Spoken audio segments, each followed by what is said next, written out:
obrolan mahasiswa Islami. Bersama saya, Luan, yang akan menemani waktu istirahat kalian 30 menit ke depan, hanya di opsi obrolan mahasiswa Islami.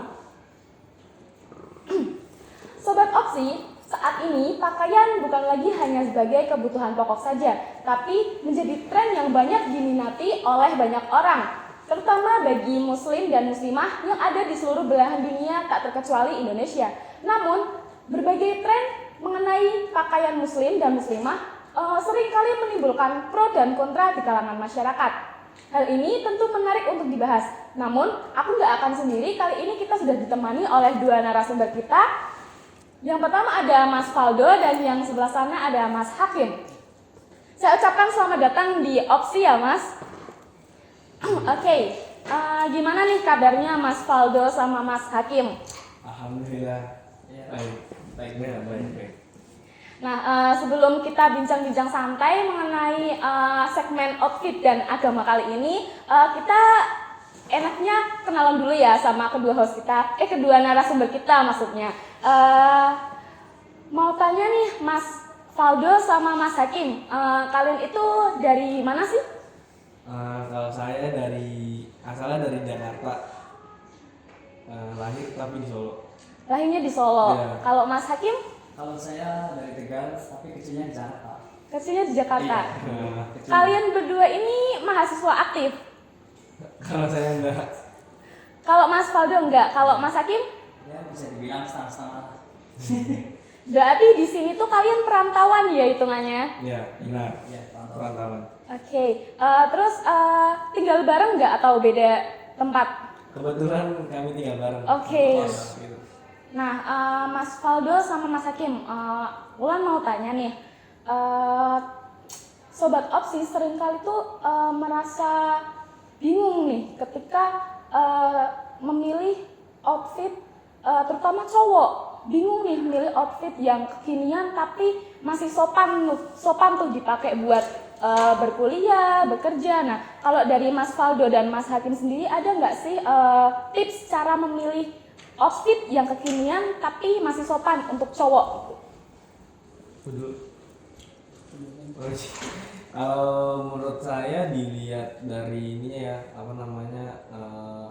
dari diri kita, kayak postur badan kita sama ngecocokin sama warna kulit kita.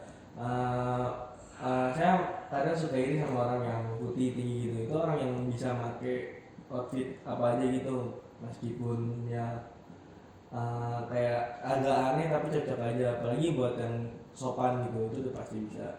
Dan ya pasti kan banyak orang yang kalau ngeliat outfit itu dari ininya ya, idolanya lah, mungkin bisa dibilang gitu ya, mungkin dari situ kali. Kalau dari Mas Faldo, sorry ya, kalau dari Mas Hakim sendiri gimana?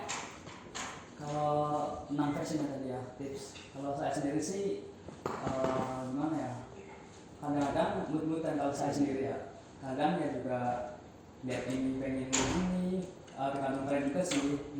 Kadang juga kalau bisa itu kadang punya idola sendiri. Ya gitu. Kalau idolanya Mas Faldo sama Mas Hakim tadi siapa tuh? Nah, saya melihat panutan waktu itu ya Reza Arab. Reza Arab. Ya. Wow.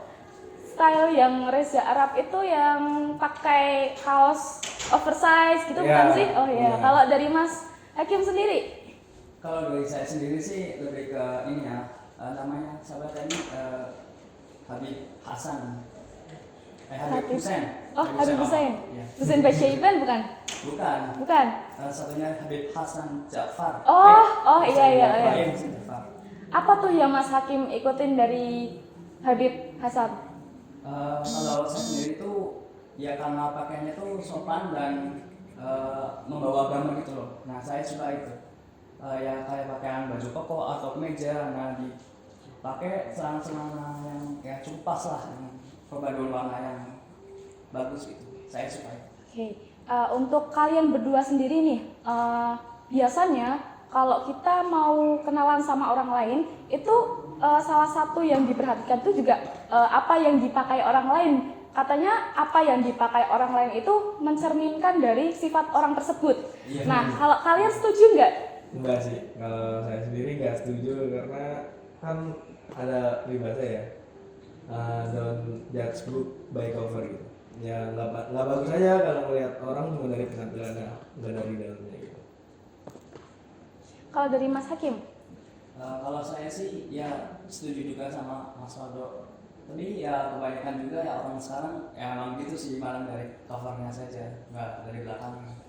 Tapi nih ya Mas, mohon maaf ya sebelumnya, kadang kalau milih outfit itu, milih cara berpakaian itu kayak yang mencerminkan, ih ini aku banget nih kelihatannya. Kalau cewek nih, kalau saya cewek itu kalau milih outfit kayaknya wah ini aku banget gitu.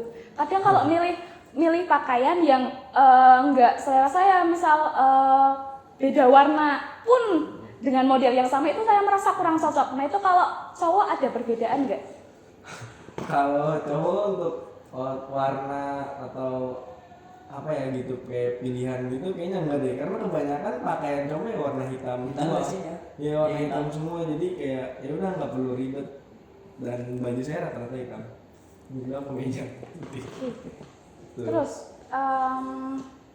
gini, tadi kan kalian bilang kalau outfit atau pakaian yang dipakai itu nggak selalu mencerminkan pribadi orang itu, tapi kadang percaya nggak percaya itu tuh juga jadi penilaian buat orang lain gitu. Dan kadang kalau semisal apa ya, kalau semisal nih kita harus pandai-pandai menyesuaikan outfit yang kita kenakan dengan dimana kita akan tuju gitu.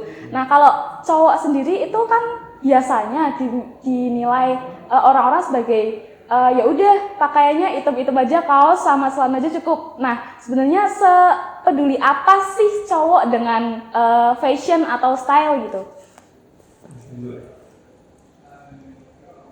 Apa tadi? Sepeduli apa cowok sama style? Sebenarnya cowok juga peduli sih tentang itu style. Ya kalau stylenya gitu-gitu aja kan kelihatan bosen, juga dikira ini orang pakainya ini terus sih gitu. Nah jadinya ya juga tergantung tempat juga sih.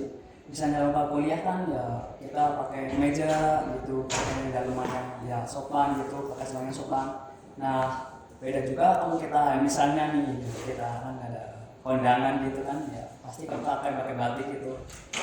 Itu sih juga ya penting juga sih bagi cowok menurut aku. Kalau menurut saya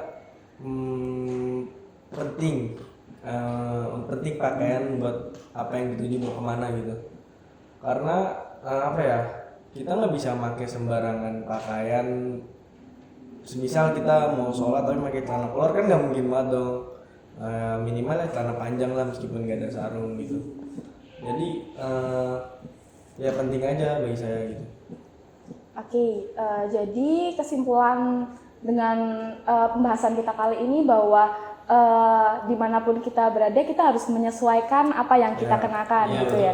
Oke, terima kasih sebelumnya ya untuk narasumber kita kali ini. Jangan kemana-mana karena akan ada pembahasan yang lebih menarik lagi. So stay tune di Opsi Obrolan Mahasiswa Islami.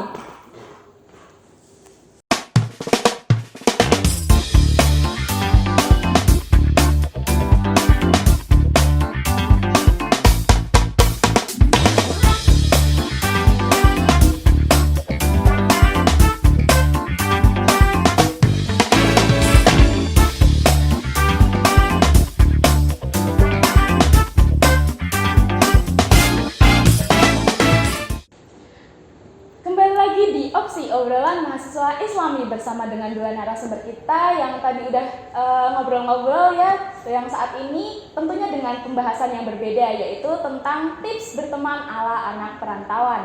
Nah tadi udah diperkenalkan ya mengenai dua narasumber kita yang merupakan seseorang dari jauh di sana, yang tepatnya jauh dari Pekalongan gitu ya. Nah, aku mau tanya nih sama kedua narasumber kita, Mas Valdo dan Mas Hakim, pernah ngalamin culture shock nggak waktu datang ke Pekalongan? Waktu datang ke Pekalongan ya waktu itu ya pasti mengalami sih. Kalau saya sih dalam bahasa sih kalau saya ya. Ternyata sesama Jawa beda juga gitu, beda apa namanya logat gitu, bahasa ya namanya ini beda dari di sana ya. Saya agak kesulitan sih dari situ. Contohnya gimana tuh logat yang berbeda? Ya seperti kayak saya juga bingung juga, masih belum bisa nih kalau saya dari logat, maaf ya, dari Pekalongan kota sama Kajen juga kan beda. Yang gitu saya. Yang gimana tuh contohnya? Tuh contohnya ya saya bingung, masih bingung dalam itu. Coe. Ya Coe. itu coe bisa. Kalau Seperti di- Palango. Palango. Ya itu saya masih bingung gitu.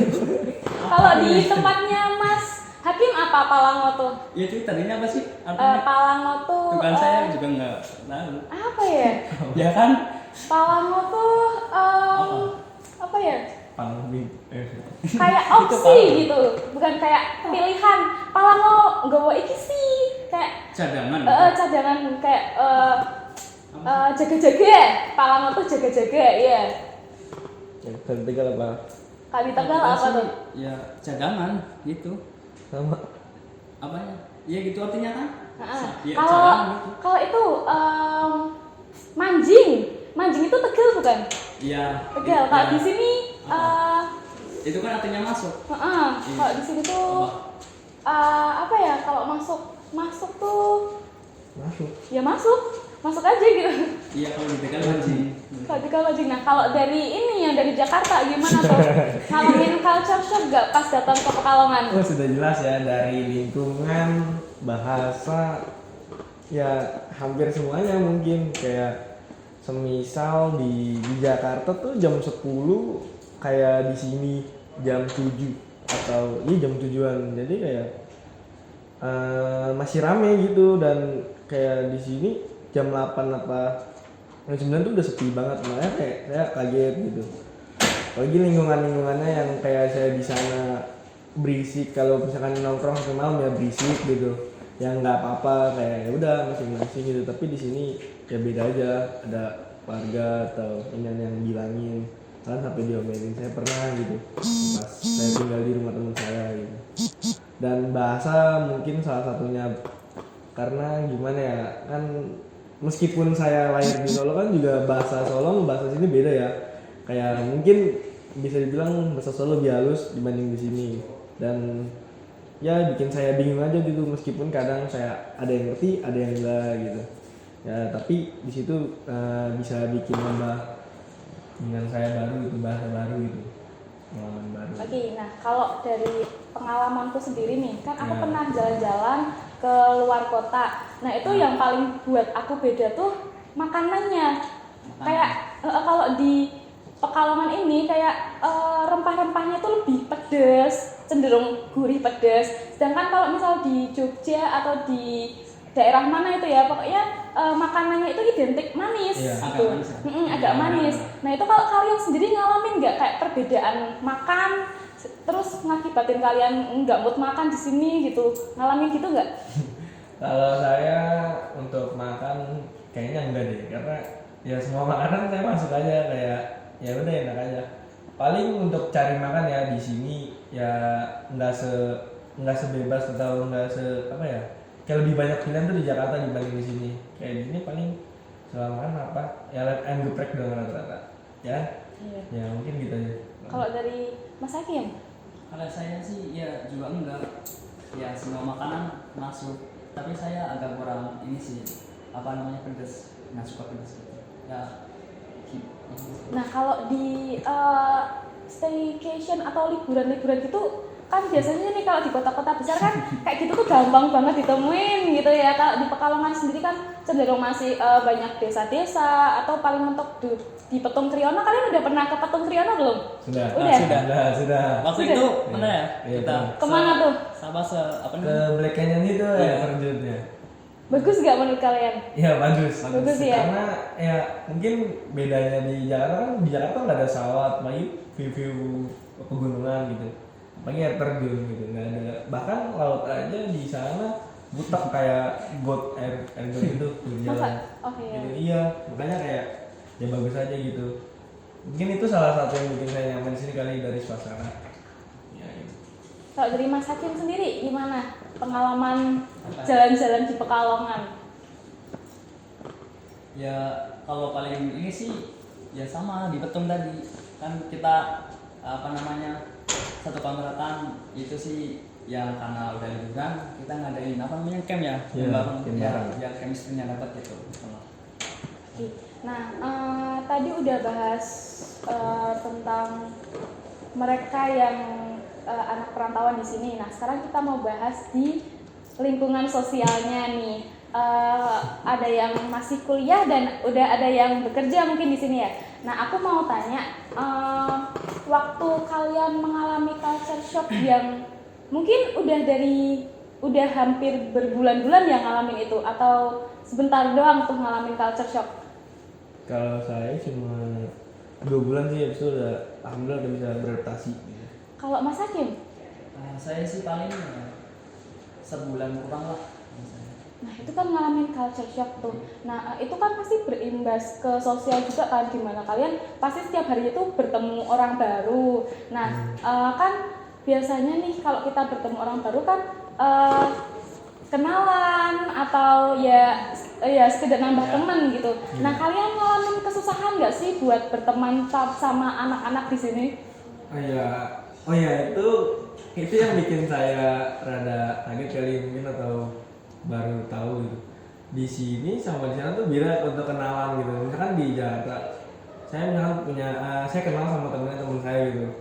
Dan saya kenal pun kayak sebatas kenal dari teman saya namanya gitu, tanpa harus kenalin nama gue gini-gini. Nggak gitu, kalau di sini kan kayak kenalin gini-gini gitu. Itu yang menurut saya kayak apaan sih gitu, cuma ya udah emang harusnya kan kayak gitu. Jadi kayak mungkin ya emang begitu harusnya. Dan mungkin kalau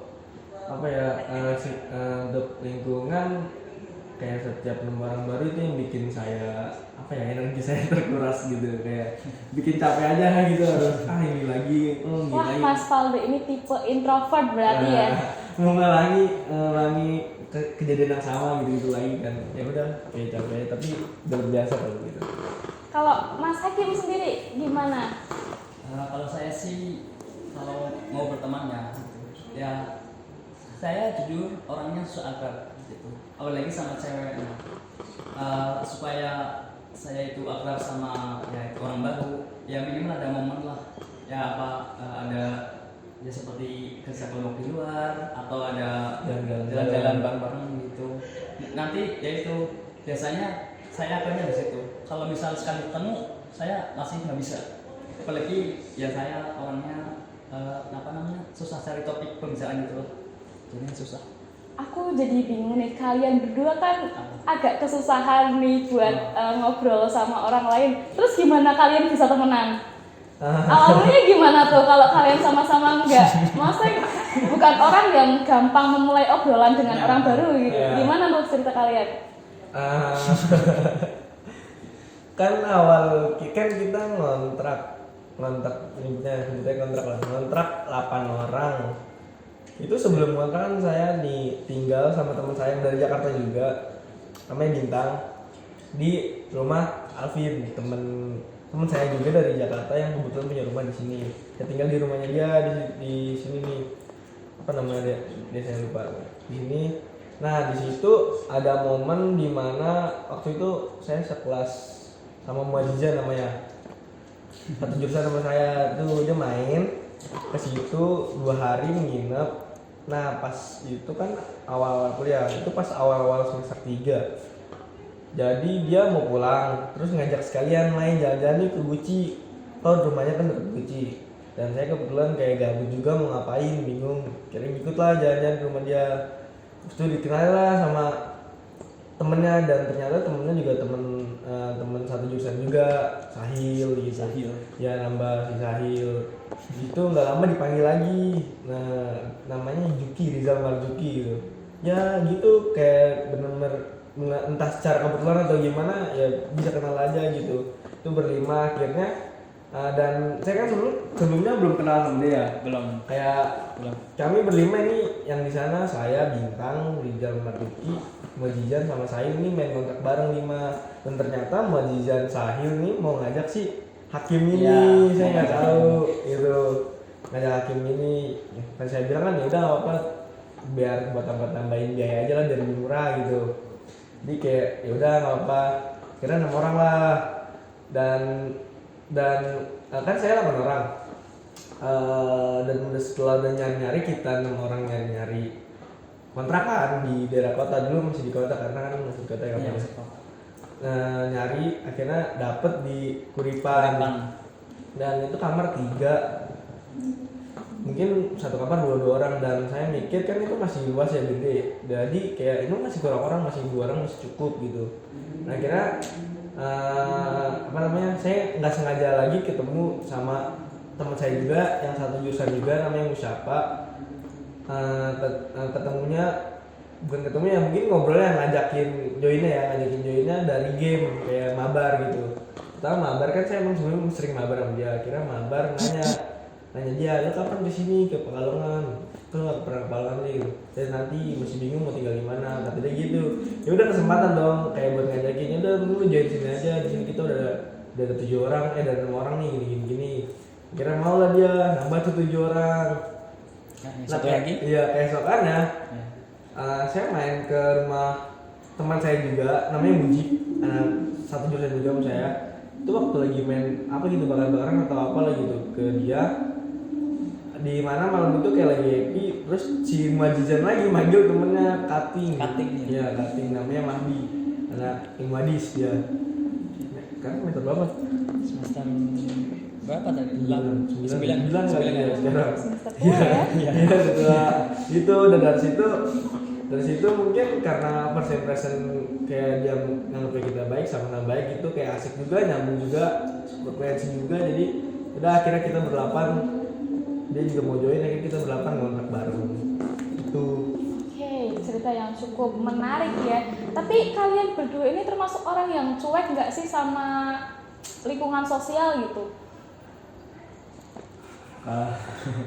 Kalau saya mungkin kalau saya rada gimana ya, nggak bisa dibilang nggak cuek, bisa dibilang cuek, karena mungkin kalau misal tetangga atau teman yang kayak sekiranya baru kenal gitu butuh bantuan, ya kalau mut-mutan aja, kalau saya bantu-bantu, kalau enggak ya enggak gitu. Tapi kalau emang benar-benar pure lingkungan tetangga rumah gitu, ya rada cuek aja gitu, karena kayak malah saya selagi nggak ngerugiin saya atau keluarga saya gitu.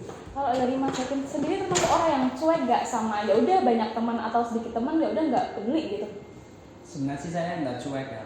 Kalau ini cerita di rumah lingkungannya, ya kalau di teman rumah sih saya banyak. Nah saya suka ya daripada di rumah, mending saya nongkrong gitu sama teman-teman. Nah tapi saya maluan sih gitu, harus diajak dulu. Tapi saya juga ngomong, bilang dong saya mau diajak gitu, baru saya mau nongkrong gitu. Gimana sih orang maluan gitu sih? Umumnya dia ya. Iya, tapi kan saya bilang dulu dong, saya mau itu, tapi malu gitu ngawalinya gitu. Iya. Ya. Nah, kalau selama kalian di sini pernah nggak sih nemuin seseorang yang toksik dalam pertemanan? Jangan dijawab dulu ya, kita sambung nanti, tetap di Opsi Obrolan Mahasiswa Islami.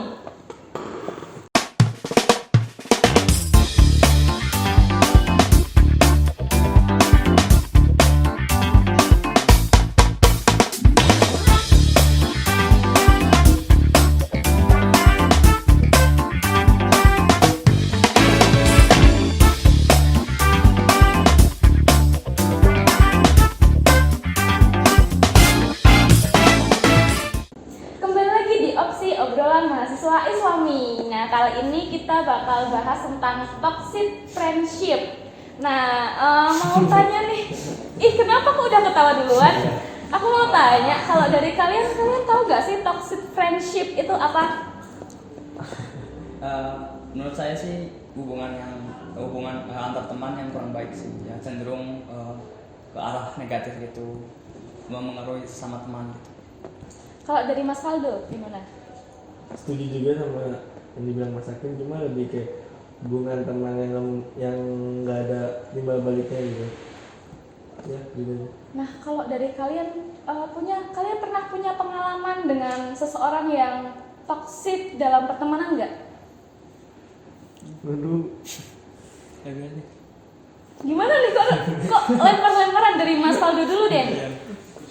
Kalau saya toxic ya, saya punya teman di rumah yang apa ya, yang mana tuh kayak dia suka memanfaatin orang gitu. Nggak gimana?